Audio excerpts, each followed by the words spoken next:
fato não têm sido dias fáceis. Pelo contrário, creio que nós estamos agora vivendo o pior momento do último ano, desse momento de crise. E não apenas a crise de saúde ou a crise financeira, mas isso tem gerado desânimo, isso tem gerado ansiedade, isso tem gerado pânico. É um tempo difícil, é um tempo de dor, é um tempo de luto. Mas eu queria, nesse exato momento, convidar você para dois movimentos. O primeiro movimento é um movimento de empatia por aqueles que estão sofrendo. Empatia pelos empreendedores, comerciantes, trabalhadores do Brasil que estão sofrendo nessa crise. Empatia também por aqueles que, nesse exato momento, estão doentes em suas casas ou em algum leito de hospital. O segundo movimento é um movimento de esperança, de olhar para o horizonte e ver que por detrás de toda essa crise existe um Deus que tem cuidado da sua vida. Existe um Deus que não perdeu o controle da história e nós podemos sim, olhando para Ele, nos erguermos, nos levantarmos, nos reanimarmos para continuarmos lutando. Ele não quer que você pare. Ele quer que você caminhe com fé, sabendo que o Senhor sim reina em meio à tempestade, o Senhor reina em meio à dor, o Senhor reina em meio a toda essa confusão que a gente está vivendo. Ele reina e Ele tem cuidado de nós. Ele não perdeu o controle da história. Então, nesses dois movimentos de empatia, nesse movimento de compreender a dor e o sofrimento de tantos brasileiros, e nesse movimento de olharmos para o Senhor e nos reanimarmos nele, queria convidar você a orar nesse momento. Já envolvido por essa atmosfera da presença de Deus, já envolvido por essa atmosfera da graça de Deus alcançando seu coração, eu queria convidar você a clamar ao Senhor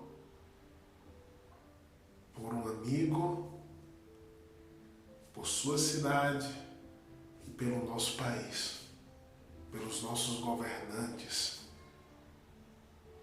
Queria convidar você a clamar ao Senhor para que Ele haja com poder sobre a sua vida nesse momento.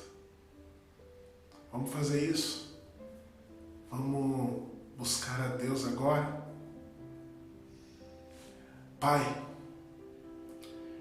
nesse exato momento, Senhor, eu quero colocar diante do Senhor a vida de homens e mulheres, Senhor, que estão em sofrimento e dor. Aqueles que estão enlutados nesse momento, ó Deus, pela perda de algum parente ou algum amigo, nessa crise de saúde. Deus, no nome de Jesus, que o Senhor possa, ó Deus, consolar esse coração. Abraça essa vida agora nesse momento. Senhor, eu quero te rogar que o Senhor, ó Deus, use, Senhor, médicos, enfermeiros, pessoas que estão agora perto de alguém que está doente de Covid, que ela se sinta amada, que ela se sinta abraçada, Senhor, no nome de Jesus. Ó Deus, age, Senhor. Age nesse sentido, Pai, no nome de Jesus. Abençoa, Deus. Traz consolo, traz paz, traz cura também nesse momento, Deus. Deus, eu quero colocar diante do Senhor agora, nesse momento, Pai, pessoas, ó Deus, que estão com ansiedade, pessoas que estão com pânico, pessoas que estão, ó Deus, com medo do futuro, diante de tantas crises. Deus, em nome de Jesus, vai derramando a tua paz nesse momento. Toma, Senhor, a vida do Tiago, toma a vida da Julie, toma a vida da Tereza, Senhor, que o Senhor põe esses 3 nomes no meu coração. Invade, Senhor, essas vidas, trazendo paz nesse momento. No nome de Jesus. Deus, nós queremos, ó Deus, colocar diante do Senhor, Pai, a nossa cidade, os nossos governantes, o nosso país. Nós queremos te rogar, Deus, que o Senhor traga unidade de pensamento no combate dessa crise. Ó Deus, a gente vive uma crise política, Senhor. Cada um lutando por si. Senhor, no nome de Jesus, tem misericórdia do nosso país. Age, Senhor, trazendo, ó Deus, unidade, Senhor, para nós erguermos a nossa nação. Esse é o nosso pedido, esse é o meu pedido, Pai, no nome de Jesus. Também nesse momento, Deus, à medida que nós adorarmos ao Senhor, eu quero te rogar, Pai, no nome de Jesus, que o Senhor venha com poder, que o Senhor venha reanimar o nosso coração, que o Senhor venha alegrar a nossa vida e a nossa alma no Senhor, Deus. A nossa esperança está em Ti, Senhor.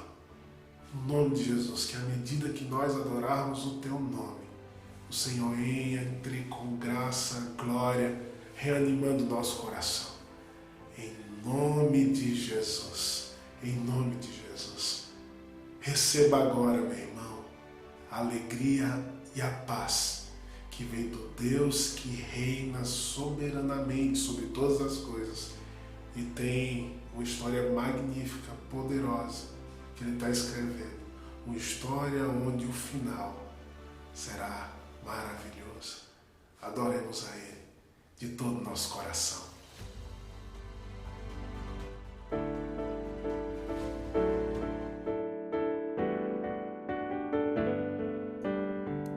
Eu te busco, te procuro, ó Deus. No silêncio tu estás. Eu te busco, toda hora espero em ti. Revela-te a mim, conhecer-te eu quero mais. Senhor, te quero ouvir tua voz. Senhor, te quero mais. Quero tocar-te, tua face eu quero ver. Senhor, te quero mais. Prosseguindo para o alvo eu vou, a coroa conquistar. Vou lutando, nada pode me impedir. Eu vou te seguir, conhecer-te eu quero mais. Senhor, te quero ouvir tua voz. Senhor, te quero mais. Quero tocar-te, tua face eu quero ver. Senhor, te quero mais.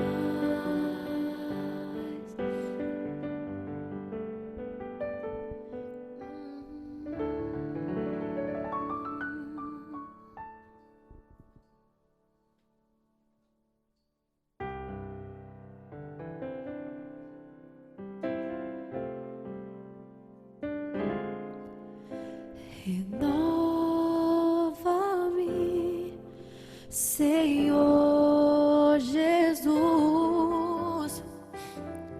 Já não quero ser igual. Renova-me, Senhor Jesus. Põe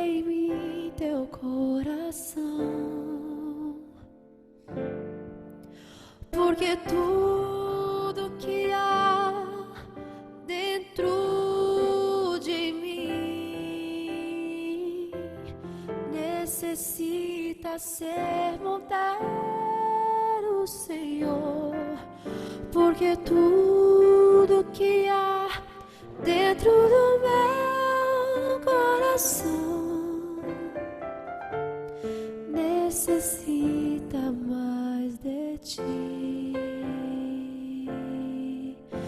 Renova-me, Senhor Jesus. Já não quero ser igual. Renova-me, Senhor Jesus.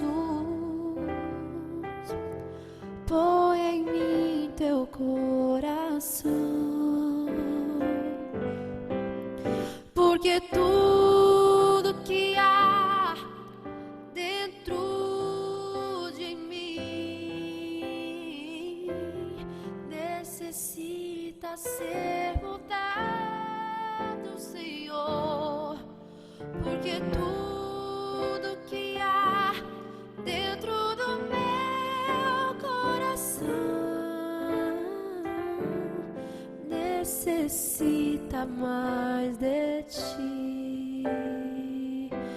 Oh, necessita mais de ti.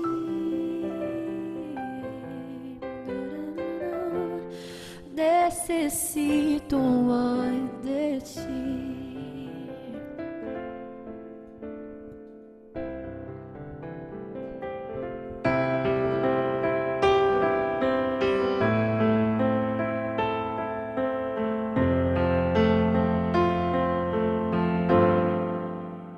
Diante da crise que nós estamos vivendo, o que me chama a atenção não é o desdobramento econômico, financeiro que essa crise está trazendo sobre o nosso país e sobre a vida de tantas pessoas, nem mesmo a questão psicológica que está sendo extremamente afetada nesse tempo.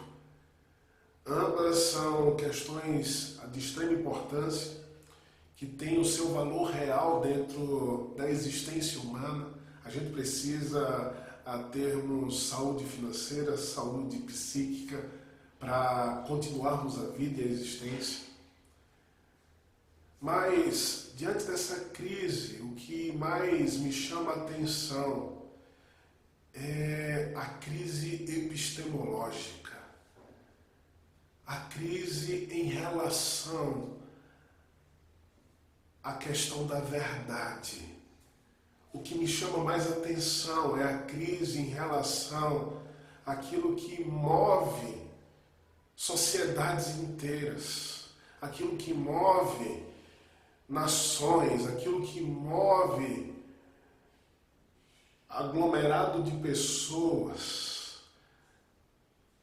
É uma crise de como nós vamos reconstruir as nossas vidas pessoais, a partir de que base, a partir de qual verdade.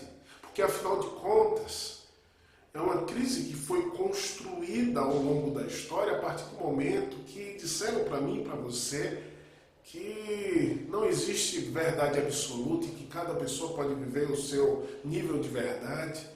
Mas quando a gente se encontra dentro de um mundo onde não existe verdade absoluta e que cada pessoa vai viver o seu nível de verdade, a gente corre o grande perigo, sim, de algumas pessoas quererem colocar sobre mim e sobre você a sua percepção de mundo, a sua percepção da verdade, a sua percepção da realidade. Porque, afinal de contas, quando a gente chega nesse nível, e em tempos de crise, alguém vai querer realmente colocar-se sobre nós a partir de sua filosofia de vida, a partir de seu pensamento. Porque se eu nego a verdade absoluta, a verdade total para todas as coisas, se eu nego a questão tão lógica de que existe certo, existe errado, de que a gente pode sim apreender a realidade, que existe a objetividade, apesar de que dentro dessa objetividade existe um sujeito, uma pessoa que apreende essa verdade objetiva, mas se eu nego isso, nós começamos a desconstruir aquilo que deve ser a nossa base sólida para reconstruir a vida. A realidade que está aí, que não pode ser escondida. Aqueles que negaram que nós podemos apreender a verdade foram homens que queriam colocar sobre nós a sua própria percepção de verdade e ter o domínio da nossa mente. Presta atenção. Quem nega a verdade absoluta, eu não estou querendo aqui ser um absolutista, eu não estou querendo, de certa forma, dizer que eu detenho a verdade, porque eu não detenho a verdade. A verdade ela não pode ser detida porque a verdade é um fenômeno, a verdade é uma pessoa, a verdade ela está aí. Mas algumas pessoas que iniciaram esse movimento ao longo da história para desconstruir a percepção de que existe certo e errado, de que existem valores morais, de que existe Deus, elas querem colocar sobre nós a sua percepção de verdade. Ou seja, quando eu nego a realidade de Deus, quando eu nego que a verdade é possível, que ela é real e que nós devemos construir a nossa vida a partir da verdade, a gente abre espaço para o domínio daquele que tem o maior bastão financeiro, daquele que tem o poder acadêmico, daquele que tem o poder político, daquele que tem o poder militar, daquele que tem o poder midiático, daqueles que têm poderes para dominar as pessoas, para dominar as massas. A verdade deles começa a ser colocada sobre nós, ainda que se utilize do nome de Deus. Tão triste saber que na história o nome de Deus foi vilipendiado, foi usado de maneira drástica por aqueles que detinham o poder financeiro, o poder acadêmico, o poder das pessoas. Terrível isso. Mas existe também na história um projeto de desconstrução daquilo que é a base natural da existência humana. Gramsci foi um dos teóricos marxistas que intentaram desconstruir as bases da cultura ocidental a partir de seu pensamento filosófico e imprimindo sobre novas gerações uma nova maneira de existir e viver. Ou seja, a sua verdade sendo colocada na mente de outras pessoas para desconstruir aquilo que a fé cristã trouxe de tão precioso para a sociedade ocidental. Isso é um dos princípios que esse pensador carregava e que influenciou uma escola chamada Escola de Frankfurt, que ao longo dos anos e por meio de sua influência acadêmica em tantas universidades, tentou desconstruir aquilo que foi construído ao longo de 2000 anos de história da fé cristã. E no intento desses pensadores, existia, em primeiro lugar, uma necessidade de mudar a percepção de apreensão da realidade, não mais uma lógica grega de certo e errado, mas uma lógica hegeliana de síntese, onde a verdade sim ela é momentânea e ela não é eterna.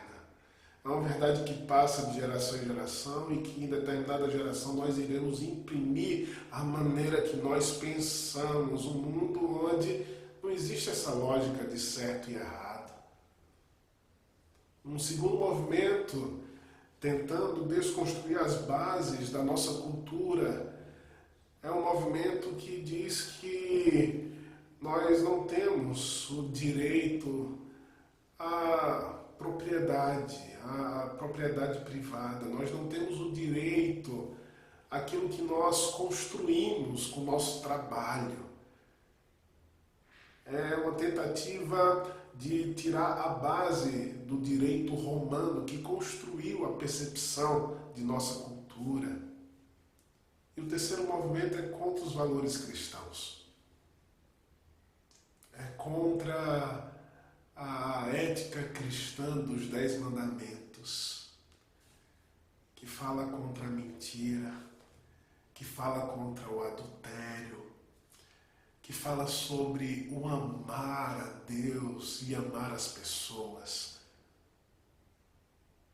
Então, é uma crise muito mais abrangente, muito maior do que a crise financeira e a crise de saúde. Por quê? E perceba, porque se nós perdemos a nossa força financeira e se nós perdemos a nossa força física, nós temos algo muito maior que vai nos ajudar a reconstruir a vida, que é a nossa fé, que é a verdade que nós carregamos em nosso íntimo. E quando isso nos é tirado, a grande pergunta é: em que nós iremos colocar a nossa confiança? Em que nós iremos colocar a nossa fé? Em que nós iremos reconstruir a nossa vida? Qual é o nosso horizonte?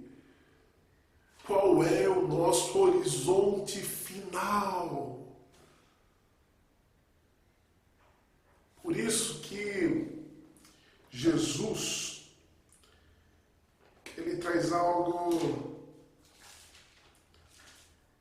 tão real, tão pertinente.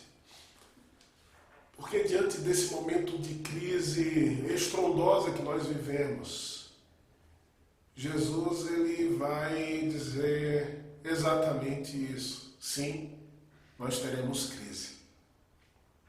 Sim, para vivermos nesse mundo, a gente vai batalhar bastante. Mateus capítulo 7, continuação do Sermão do Monte, diz: entrai pela porta estreita. Larga é a porta e espaçoso o caminho que conduz para a perdição, e são muitos os que entram por ela. Porque estreita é a porta e apertado o caminho que conduz para a vida, e são poucos os que acertam com ela.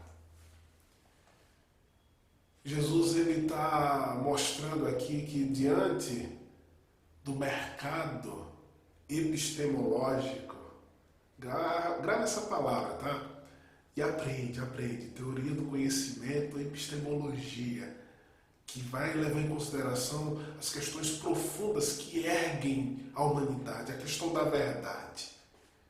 Diante desse mercado epistemológico, onde nos são oferecidas receitas místicas, religiosas, onde nos são oferecidas receitas filosóficas e científicas, ideologias políticas Diante desse mercado, Jesus está dizendo que existe uma porta certa. E essa porta não é a mais bonita. Por vezes, ela não está envolta por uma retórica rebuscada que atrai a atenção de muitos. Essa porta que conduz para a vida, ela traz à tona a realidade de luta, a realidade de sofrimento, a realidade de dor que nós enfrentamos como seres humanos nessa existência angustiosa. É uma porta estreita. E para aquele que deseja transformar o mundo e atrair a atenção de multidões, você falar que por causa da verdade do Evangelho, por causa do fenômeno chamado Jesus, você vai sofrer, você vai ter perseguição, você vai ter que carregar a sua cruz, vai ter que cumprir uma missão, você vai ser martirizado. Para quem quer atrair os olhos das multidões, é um discurso extremamente pessimista, mas é verdadeiro. É um discurso que não tem uma estratégia de marketing muito legal, mas é autêntico.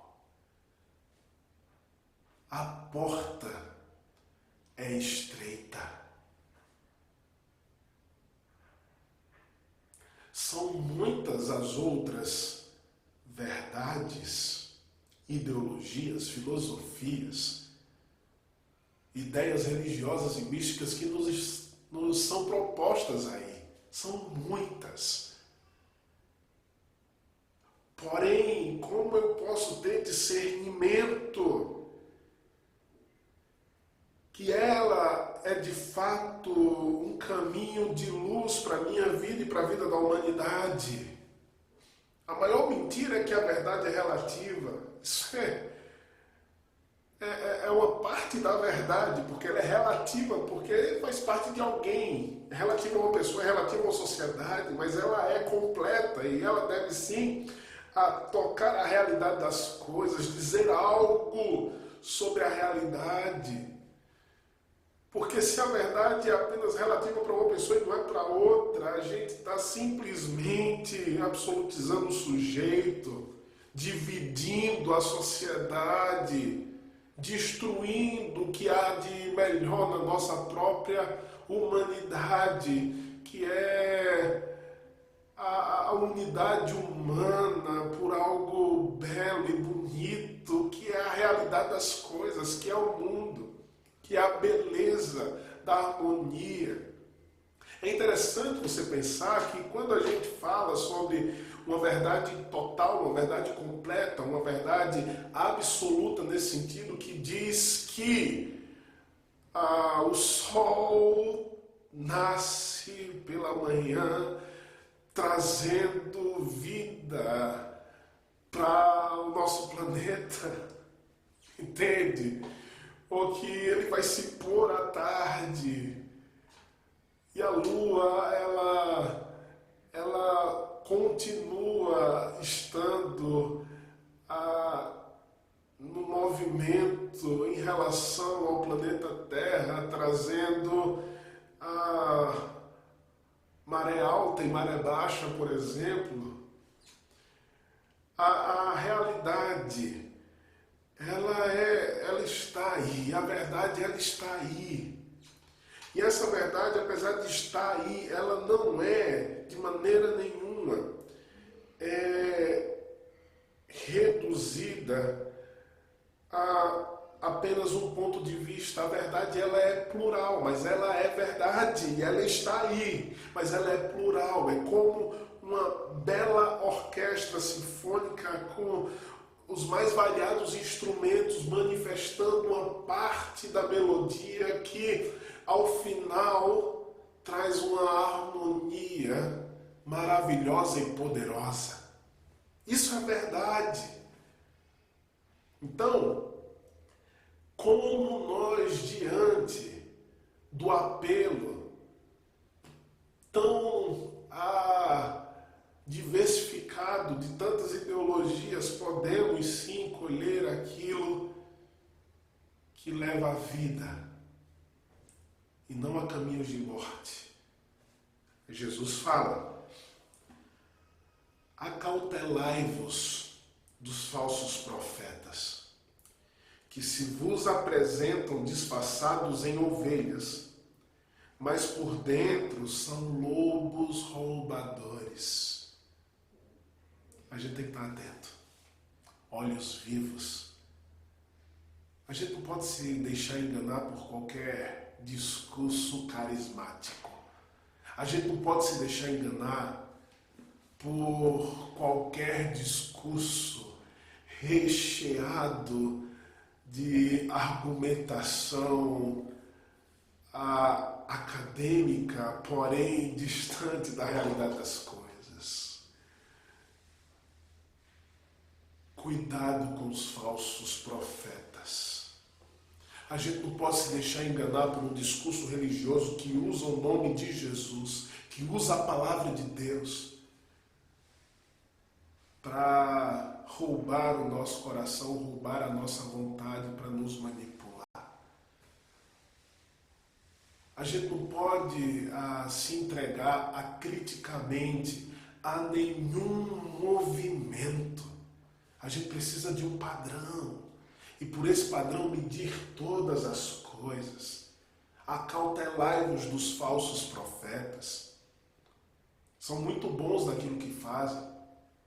São muito bem preparados. São muito bem articulados. Tem muitas referências acadêmicas para trazer para a gente. Mas estão imbuídos no erro e levando outros para o erro também. Irmão, como conhecer os falsos profetas? Se você quer de fato medir e saber a verdade, você precisa de um padrão que está acima de nós. E é a realidade de Deus. Você nega a Deus, o que é que você tem no mundo? Você nega a Deus, o que é que nós fazemos com essa realidade? Você nega a Deus e agora para onde nós iremos? Se Deus não existe, o que é certo é: viva a desgraça da vida. Se Deus não existe, estamos fadados ao domínio de homens maus, manipuladores, que não vão ter empatia real por você, pelo contrário. Porque se Deus não existe, não existe amor, não existe nada, não existe empatia. Se Deus não existe, tudo não passa, como disse Freud, de mero egoísmo, mera questão de sobrevivência. Se Deus não existe, estamos fadados nas mãos de ditadores nazistas, como surgiu na história, como Hitler, por exemplo. Porque, afinal de contas, se o mundo ele é fruto do acaso e nós somos, sim, fruto de uma evolução darwinista, aplicando isso socialmente, como fizemos na história, o darwinismo social, como tantos e tantos pensadores da cultura e da sociologia escreveram, do motivo pelo qual algumas raças são superiores a outras. Esse era o contexto que formou a ideologia alemã naquele momento. fadados, sim, a sermos dominados pelos mais evoluídos. Afinal de contas, não existe Deus, o valor humano também não existe, o mundo é daquele que tem o maior poder. Mas se Deus existe, Ele tem um padrão de certo e errado. É nele. Ele está, de fato, acima de todas as coisas. Desculpa se esse vídeo não está tão legal como você desejaria. Estou fazendo aqui porque eu acabei de sair do meu período de Covid. Eu estou sendo o mais real possível. Você pode estar vendo nesse momento algum suor. Você pode estar vendo nesse momento algo que não é tão atrativo, mas é sincero, é honesto, é real. Isso é a experiência com a realidade de Deus. Você sabe que Ele existe. Você sabe que Ele é real. E tendo Ele como padrão final, e a sua palavra como padrão final, nós podemos medir qualquer pessoa, seja o presidente da República, seja o professor da faculdade, seja o influencer do momento, seja uma percepção errada da ciência, tentando atribuir algo sobre nós. Eu confio na ciência, eu quero que todo mundo esteja em casa, evite circulação nesse momento tão grande de contágio, tá? É o que nós temos que fazer, porque é o primeiro movimento que a ciência tem falado para a gente fazer, evitar a circulação. Mas existe um padrão que é superior, que é da realidade de Deus, que é das Escrituras Sagradas. Eu faço um desafio a você a ler a Bíblia como ela se propõe a ser. Eu faço esse desafio. Leia a Bíblia como ela se propõe a ser. Leia a Bíblia como ela diz ser o que ela é, sem seus pressupostos. E deixe-se ver diante da realidade de Deus, da verdade das Escrituras. Ela diz como é que nós conhecemos os falsos profetas. Olha que demais isso. Pelos seus frutos os conhecereis. Ou seja, toda ideia, todo pensamento tem uma consequência na realidade. Tem uma consequência na nossa experiência humana. Aquilo que você acredita vai criar pernas, vai construir algo que vai ser bom ou que vai ser ruim. Ele continua, versículo 16. Colhem-se porventura uvas dos espinheiros ou figos dos abrolhos? Obviamente que não, né? Assim, toda árvore boa produz bons frutos, porém a árvore má produz frutos maus. Não pode a árvore boa produzir frutos maus, nem a árvore má produzir frutos bons. Toda árvore que não produz bom fruto é cortada e lançada ao fogo. Assim, pois, pelos seus frutos os conhecereis. Isso aqui é de extrema importância. Porque vai sair das pessoas, vai sair dos ideólogos, dos filósofos, dos cientistas, dos pastores, dos gurus, aquilo que eles acreditam. Vai sair. E você verá os frutos daquilo que eles acreditam manifestados na vida deles. Quando a gente coloca as consequências do evangelho da fé cristã para a realidade humana, o que é que a gente colhe? Quando nós colocamos as consequências de um pensamento que tenta desconstruir a percepção de verdade que é tão intrínseca à humanidade, de um pensamento humanista que nega a realidade de Deus, o que é que nós escolhemos? Coloca diante do padrão da realidade. Sabe o que a fé cristã vai dizer para mim? Sabe quais são os frutos da fé cristã? Ela vai dizer que o fruto da vida cristã é o amor. E o amor tem como consequência final o perdão. E diante de um mundo chafurdado pelo mal, pelo pecado, pela transgressão, o que é que mais nós precisamos senão o perdão, a misericórdia, a compaixão? A consequência final da fé cristã é você amar até o seu inimigo.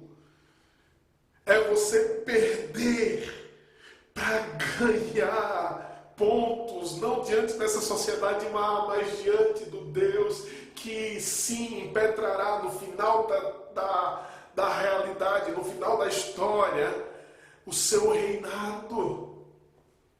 Essa é a promessa da fé cristã.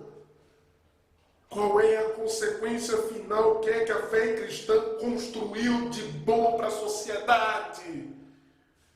Ela construiu hospitais. Ela construiu generosidade. Ela construiu universidades.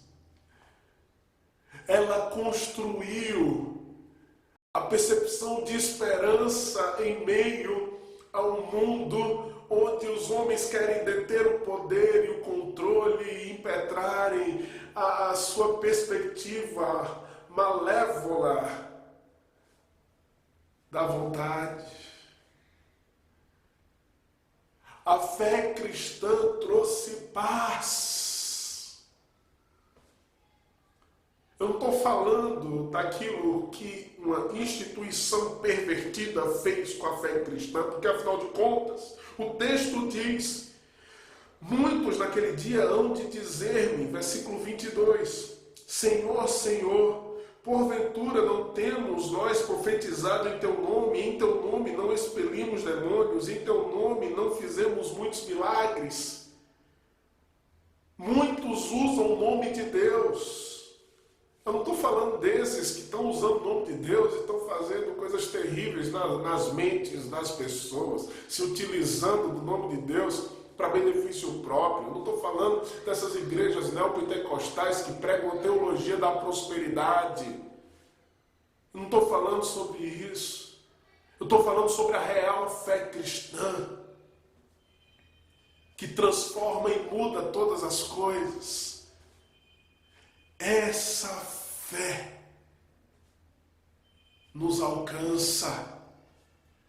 Essa fé foi que ergueu a sociedade ocidental e as partes boas dessa sociedade ocidental. Ainda que, claro e obviamente, existe uma grande influência aí do movimento iluminista a partir do século XVIII, tentando erguer uma sociedade num humanismo e numa fé na humanidade que nos levou à desesperança e destruição. Uma fé na humanidade que nos levou a uma Primeira e Segunda Guerra Mundial.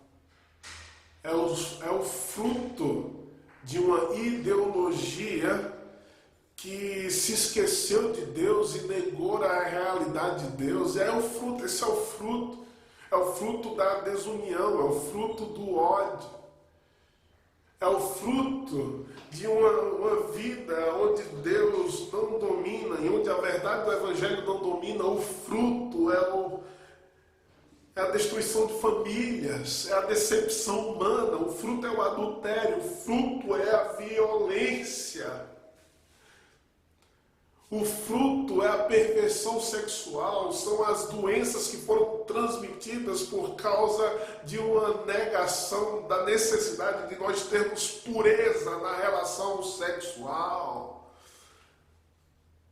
Basta olhar os frutos dessa humanidade que tentou viver sem Deus. Esses são os frutos, aí estão os frutos. Então pega qualquer pensamento ideológico, qualquer pensamento filosófico, qualquer pensamento acadêmico, científico, místico, religioso, doutrinas que são ensinadas, pega e põe para fora todas as consequências que esse pensamento trará para a sociedade, para a sua vida pessoal. Você vai ver os frutos. E o fruto do Evangelho é um fruto que traz esperança em meio à crise que nós vivemos. O Evangelho não diz que é normal. A vida é assim, o Evangelho não diz isso. O Evangelho diz que a vida não deveria ser assim. Por isso, Deus amou o mundo de tal maneira que entregou o seu Filho unigênito, para que todo aquele que nele crê não pereça, mas tenha vida eterna. O fruto do Evangelho não é uma vida angustiosa, fadada ao desespero, porque o final é morte. O fruto do Evangelho é uma vida de alegria, de esperança e paz, porque diz para mim e para você que o nosso Deus reina, e Ele já veio e está restaurando todas as coisas, e nos convida a olharmos para os sinais, nos convida a olharmos para a sua realidade sendo manifestada para esse mundo. Deus existe, se revela e está fazendo coisas poderosas nesse exato momento.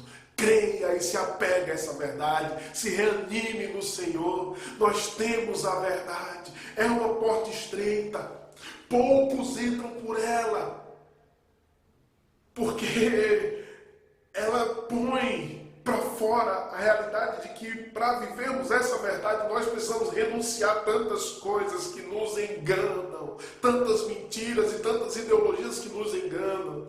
É estreito mesmo, mas é maravilhoso.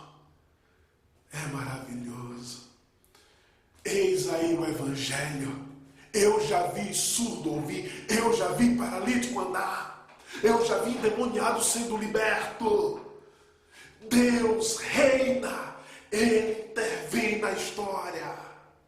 Louvado seja o nome do Senhor. O Cristo que veio, que morreu em nosso lugar, que trouxe perdão, que nos ensinou a amar. Ele ressuscitou dos mortos, está vivo e em breve voltará para restaurar todas as coisas. Viveremos no mundo restaurado.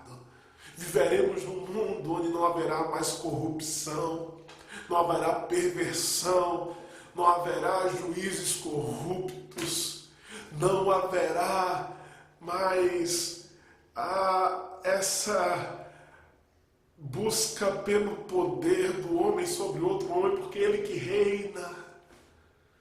O mundo será restaurado, não vai ter mais poluição, não vai ter mais angústia, ansiedade, síndrome do pânico. O mundo será restaurado, não haverá mais morte, nem dor, nem doença. O mundo será restaurado, está sendo restaurado, porque o nosso Deus reina, e essa verdade, essa porta estreita é aquela que nós devemos entrar para encontrarmos a vida. Vem comigo. Vem viver isso, porque é maravilhoso. Vamos viver isso. Nesse exato momento, o Senhor quer abrir seus olhos. O Senhor está te dando a pílula da verdade, para seus olhos se abrirem para essa realidade. Vem, vem, não perde tempo, vem. Que a graça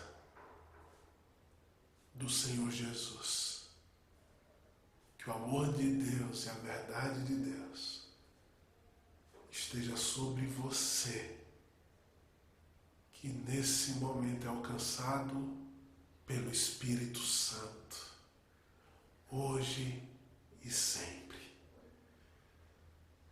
Antes de ir, escuta mais uma música, se deixe envolver pela verdade de Deus, adora ao Senhor. Que Deus te abençoe.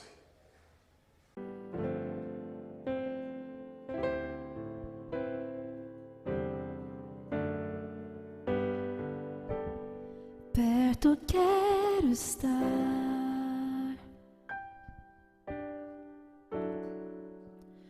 junto aos teus pés,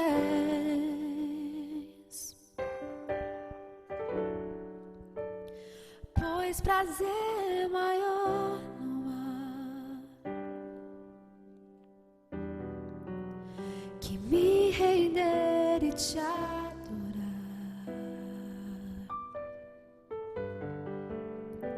Tudo que há em mim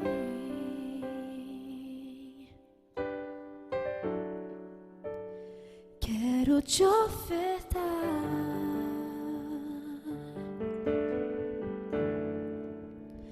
mas ainda é pouco eu sei, se comparado ao que ganhei. Não sou apenas servo, teu amigo me tornei.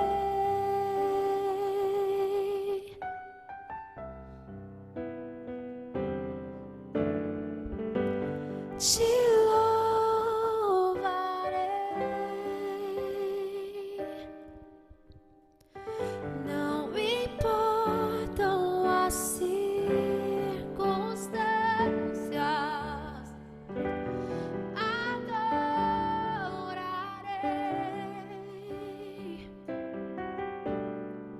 somente a ti, Jesus.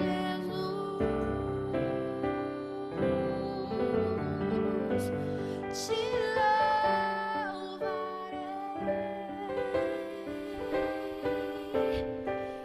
não me importam as circunstâncias,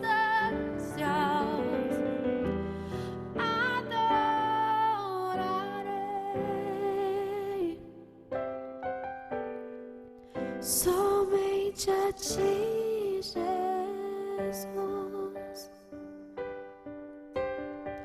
Somente a ti,